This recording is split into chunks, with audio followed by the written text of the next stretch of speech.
About 3 months ago, I published a video where I said that AMD would answer NVIDIA's RTX cards with a 7nm Vega within the following 3 months. A lot of people, and I mean a lot, said that there was no way that this would ever happen and that I was wrong. Commenters, Redditors, and even other YouTubers stomped on what I said with their own theories about there would never be a 7nm Vega for consumers. And you know what? That's totally fine. I was right about Vega, but I'll be wrong about other things, I'm sure, including one that we'll discuss in a moment. The whole point of these types of videos is to generate discussion and to get companies to take notice of what us gamers are hoping to see in the market, and I know for a fact that that video did reach AMD. So Lisa Su announced Vega 7nm at CES, as I had predicted back in September, and in that video I predicted that the performance level would be between the 1080 Ti and the 2080, and it appears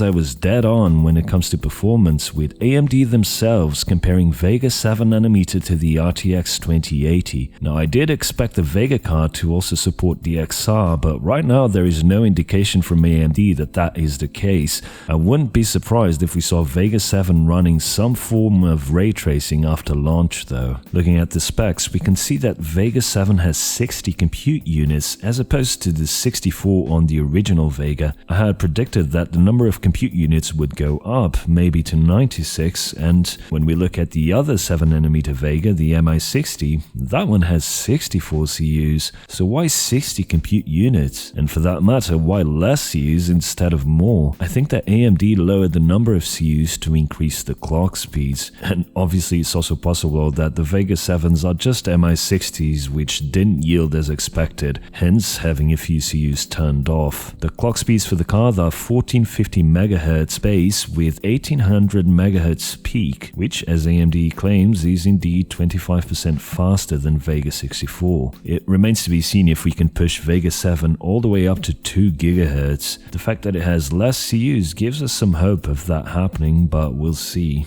AMD are also achieving this at the same power level as Vega 64, so that's around 300 watts to 330 watts, but this time with a triple fan cooler instead of a water cooling solution. So basically what we have here is Vega done right. This is what the original Vega 64 should have been. It's coming to the market way too late, but hey, at least it's something, right? Well, let's get to the negatives. I also said in that video in September that if AMD wanted the card to be more successful than the last Vegas, then the price would have to be no higher than $550. I also said that the only way they would keep this price down was if they used DDR6 instead of HBM2. A lot of people said that AMD wouldn't change the memory type because the HBM stacks are part of the die, and that's a valid point. But this is a node shrink, and AMD would have to make changes to the architecture anyway, so there's no reason why they couldn't have changed the memory to DDR6. Yes, it would represent more cost to design the card with a new memory system, and it would require a significant change to the architecture, but it would result in a cheaper card for consumers, a cheaper card that would have a better chance of selling. Instead, AMD is releasing Vega 2 with 16 gigs of HBM2. Why? Even if having 4 stacks of HBM is a requirement, either because of the way the card is designed or because of memory bandwidth, why not go with 4 stacks of 2 GB? Why not go with 2 stacks of 4 gigs and another 2 duds? The MI60 has 32 gigs of HBM and has the same 1 TB per second bandwidth, so I don't think that this has something to do with the bandwidth, so unless there's some limitation that I'm not aware of, it makes absolutely no sense to launch Vega 7 with 16 gigs of HBM2. It should have been 8 gigs, which could have brought the card down by another $100. At $600, maybe this card would have stood a chance. At $700, it's a complete joke. Lisa, what on earth are you thinking? No one will buy this card. Are you hoping for another mining craze? Or is this just a card for data workloads? If that's the case, why upsell this to gamers? It makes no bloody sense. NVIDIA will lower the price of the 2080 to match this one, or perhaps they'll announce a 2070 Ti, and that will be the final nail in the coffin for Vega 7. So Vega 7nm is pretty much what I predicted back in September, but a huge disappointment when it comes to the price, $700. Another year and AMD continues to disappoint with their GPU division. Now, speaking of predictions, on the 28th of November, I released a video where I talked about the Ryzen 3000 series. This was a week before there were any leaks, be it on Chinese forums, Reddit, or the ones that Jim from Adore TV got. A week before anyone else released any information on Zen 2, I put up my predictions for what those parts would be, including this guy, the Ryzen 3600X, which I showed to have only one half of a chiplet pairing enabled with 8 cores and, like I said in that video, beating Intel's best chips. Well, it appears that my predictions have been confirmed. Now, I did say that there would be no chiplet-based designs for the consumer, and I was wrong about that one. So I'm eating this big mofo tonight, but I did get the number of cores right at least. As you can clearly see in the die that Lisa showed on stage, there is a single chiplet there, plus the large I/O die, but there's enough room to add either another chiplet for a 16-core part, or in the case of APUs, a graphics chip, which by the way I also predicted before any leaks were out. Did I mention that I predicted all this before there were any leaks out?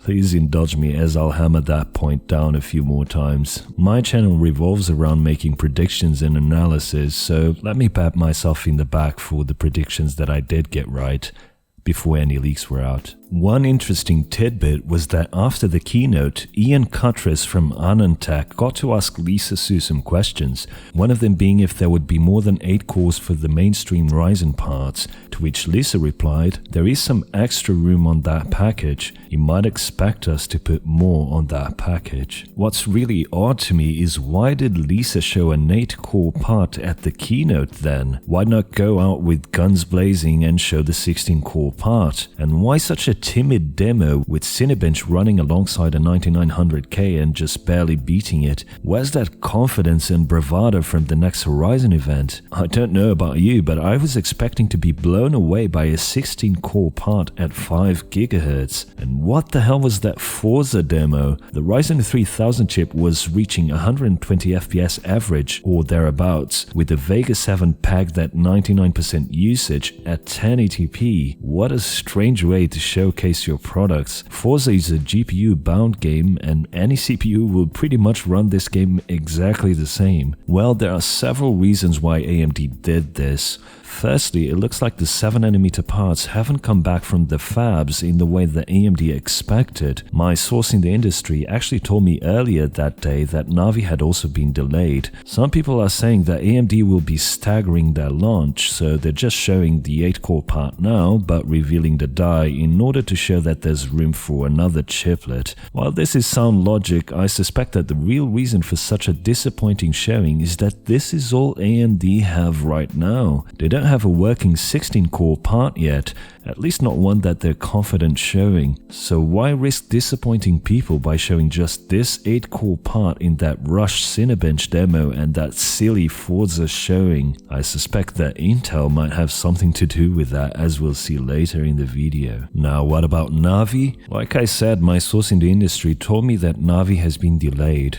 They didn't tell me much more than that, but it appears it will be launched at Computex in June. But you know what? I think AMD just killed Navi with this Vega announcement. Everyone was excited to hear about Navi, and I had suggested in a previous video that Lisa needed to create a narrative to position AMD as the savior of the enthusiast. Instead, it looks like they will be price gouging us just like NVIDIA. If the RX 590 wasn't enough proof of that, Vega 7 clearly confirms that to me. So while going into CES, AMD looked like they would come out on top. What we got instead was a new overpriced Vega card that no one will buy, no word on Navi, and a very timid showing for the next Ryzen chips. In my opinion, this was a complete fail for AMD. Now don't get me wrong, I'm excited about the new Ryzen CPUs, especially the APUs coming later in the year when we get something like the 3400G with Ryzen plus Navi. This is exciting technology for sure, and I can't wait to build a mini ITX system with a Zen 2 based SoC. But this was AMD's time to shine, as CES keynote is a first for them with everyone watching. NVIDIA, as we'll see in a second, has left the doors wide open for AMD to really attack the GPU market, and all we get is disappointment after disappointment. So did AMD win CES? In my opinion, not even close. NVIDIA had their CES 2019 keynote a few days ago, and we got more of the same nonsense as last summer and at the original RTX announcement. It just works. Jensen spent 1 hour repeating the same things from GTC last year, the stuff we're all sick of hearing, with nothing of interest to anyone except them to pat NVIDIA and their team of engineers in the back for providing the world with the revolutionary new technology that is real-time ray tracing and DLSS. I've explained in my last video why it's so important for NVIDIA to push these technologies to the market. They need GPUs to remain relevant with the advent of the high-performance CPU, and here we see it again if there was any doubt. 1 whole hour trying to shove ray tracing down our throats because, as we all know by now, there's nothing else of substance to justify the upgrade and the price increases. So after a whole hour of fluffing about, Jensen finally announced the RTX 2060 to no one's surprise. And if you watch my last video, you won't be surprised to hear that the 2060 costs $100 more than the 1060 launch price. NVIDIA have their stocks full of Pascal cards that they need to offload, so these RTX cards are priced in order to push you into buying Pascal cards. NVIDIA will claim that the real reason for the price increases is ray tracing and DLSS, of course. But here's the thing, no one gives a flying fuck over shiny reflections and caustics under a bridge when you're paying $100 more for the same tier of card as you would have paid 2 years ago. The 1060 launched at $250 and now its successor, the 2060, is launching at $350. Where's the added value to justify a 40% increase? Shiny reflections? DLSS? Are you serious? As technology advances, we expect better performance for a lower price. If ray tracing was indeed a revolutionary technology, which it clearly isn't, then sure, charge a bit more. And I say a bit more, not 40% more. What's worse, as Jensen admitted on stage, when you turn RTX on, the performance tanks. So you are paying more, and you are given an option to turn on reflections and drop 20 frames per second. Let's all give Jensen a round of applause, or maybe even a standing ovation, as Anthony Garefa from Tweaktown suggested in his 2080 Ti review. Everyone already knew that ray tracing destroys your frame rate, and now Jensen admitted as much on stage. But wait, he has a solution. Scaling the image with DLSS. So you know how in consoles they claim that games are running at 4K, but in reality they are using scaling or checkerboarding to simulate real 4K? That's what DLSS is. It's a scaler. It doesn't make the image look better than native resolution. That is marketing bullshit, as Gamers Nexus have shown. It's even subjective if it makes the image look better than other forms of scaling. There are so few DLSS games available currently that it's not even clear if DLSS isn't just worse than other forms of upscaling. Here's the thing, you will always get artifacting with DLSS, or you'll get blurring or flickering, or all three of them. There is no magical formula. Jensen admitted on stage, to no one's surprise, that ray tracing will dramatically tank your performance, and the only way for it to work acceptably is if DLSS is also supported by the game. Guess how many games support both ray tracing and DLSS at the same time? As far as I know, at the time of making this video, none. Although Battlefield 5 will be receiving an update that supports DLSS. On the topic of Battlefield 5, here's this gem from Jensen. The engineers at DICE improved the performance by 50%, and the audience were just incredibly, the people were so excited about it. Everybody's playing it with RT on. What? Everyone is playing Battlefield 5 with ray tracing on? Jensen, what are you smoking? As a longtime Battlefield player, I can tell you that when you play Battlefield, you turn down as many settings as possible to achieve as high a frame rate as possible, regardless of what GPU you have, because in Battlefields, like in any other competitive shooter, you are playing to rank as high as possible and to get as many kills as possible so that your team wins the match. You are not playing playing Battlefield to look at fucking shiny reflections. Jensen knows this very well, but he needs to justify these price increases somehow. So we know that NVIDIA is price gouging, and we know that ray tracing won't be feasible with the current generation of cards, so surely no one will buy the RTX 2060, right? Well, guess who thinks this card is great because it's faster than a 1070 Ti? Most of the tech press. We've come to expect that from the likes of Tom's Hardware and Tweaktown and PC Perspective, and those old school guys who their pants every time Jensen gives them a call and asks how their day has been. We know those websites are just a front for these companies. Just look at the amount of so-called journalists who have joined Intel recently. The state of most of the tech press is appalling. But I expected more from the new media, from YouTubers. Even sources that I respect like Gamers Nexus are giving NVIDIA a pass these days. While I'm not questioning Steve's professionalism, I do think that people have stopped caring about the consumer. Us, PC gamers, there's no one left to look out for us. How can any reviewer out there in good conscience recommend a $200 card for $350? No wonder AMD are also price gouging now. There's no one to challenge these corporations anymore. The RTX 2060 is a $200 card being sold at $350. End of story. Do not buy this card, do not buy any of the RTX cards, and do not buy that Vega 7 either. It's your money and you do you, but remember that you are enabling these practices. These companies are treating us like idiots and the media is enabling them also. It's a disgrace, and the YouTubers out there who are recommending this card in their reviews should really reflect on what their role is. Are they making content to help the consumer, or are they just an outlet for corporate propaganda?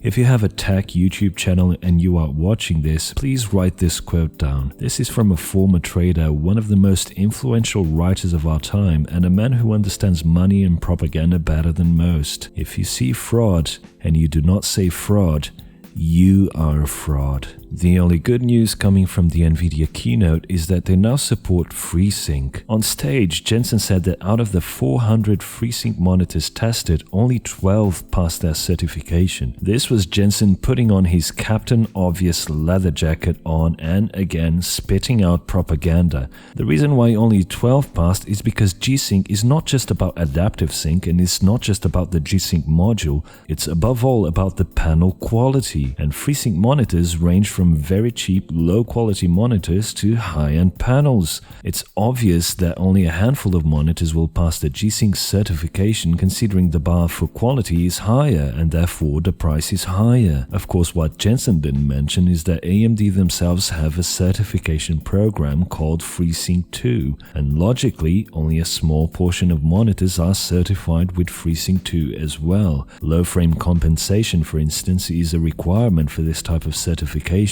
So even though FreeSync being supported by NVIDIA is definitely welcome, Jensen spewing out more propaganda isn't. Don't try and play the role of the white knight that is looking out for gamers by offering us something that should have been free in the first place. By the way, if you guys want to know more about the differences between G-Sync and G-Sync HDR, FreeSync and FreeSync 2, there's an article I wrote for PC Gamer that covers this topic pretty well, and I'll link to it in the description. So did NVIDIA win CES? No, but they did win the propaganda war, as they always do. And finally, we have Intel, from whom we expect very little these days. If you like tech and you like reading like I do, there's a great book from 1981 by Tracy Kidder called The Soul of a New Machine, about a team of engineers racing to design a next-generation computer under tremendous pressure, with an extremely tight deadline in order to beat their main competitors. Sound familiar? One of the interesting tensions in the book is how the management wants engineers to cut corners in order to bring the product to the market, while the engineers, on their hand, want to improve the quality of the product, even if it means delaying its launch. Intel seemed to be in a tug of war between giving their engineers enough time to actually make good products, or cutting corners in order to bring something to the market in 2019 in order to compete with AMD, and their product lineup clearly reflects this struggle. Recently, I've been talking a lot about SoCs, more specifically CPUs combined with GPUs, and I've talked about how this is the way the industry is going. AMD are clearly intent on delivering some really powerful APUs later this year, and Intel announced at CES their own Voltron chip, Lakefield. A couple of weeks ago, I released a video talking about ARM, and it's by far the video with most dislikes on my channel. I think most people are failing to see how much ARM has to offer us, but it might also be my fault for not explaining it correctly. Well, guess who also thinks ARM has the right idea? Intel showed off their Foveros technology, which they are using in this Lakefield chip, which features a little big type of architecture with 4 big cores and 4 small atom cores. The chip is also 3D stacked, with other components like memory, the I/O and graphics being stacked vertically in different layers. Last week when I talked about high-performance discrete GPUs getting integrated into CPUs, this is a pretty good indicator of how that's happening faster than people think. I suspect the real reason why Intel spent so much time talking about Lakefield is because they are trying to show Apple that they are still relevant. They are trying to delay Apple's full transition to ARM. Unfortunately for Intel, I honestly doubt that these Lakefield chips will have anywhere the same performance level as the A12X, let alone the upcoming A13X, so I don't think Apple will be too interested. However, this likely means that we will be getting some pretty crazy form factor mobile PCs coming to the market in 2019 with these Intel processors in them, particularly dual screen laptops. For some market segments, like the one I work in, that could actually be really cool and a useful product. I'm kind of excited to see what Intel will do with these SoCs. So as far as I'm concerned, rather unexpectedly, Intel was the true winner of CES this year, mostly because the expectations were so low that they ended up actually coming up with exciting new products like this very promising Foveros technology with an actual full working chip already demoed. Now that doesn't mean that Intel will have a great year, I don't think they will. It simply means that both NVIDIA and AMD were way below expectations, particularly AMD. So in conclusion, it looks like we'll have to wait until Computex in June for some actual disruptive products to come to the market. I'm curious to see what your reaction was to all of these announcements, particularly Vega 7 and the RTX 2060, so let me know in the comments what you think. By the way, did I mention that I predicted the Ryzen 3000 series CPUs before there were any leaks out?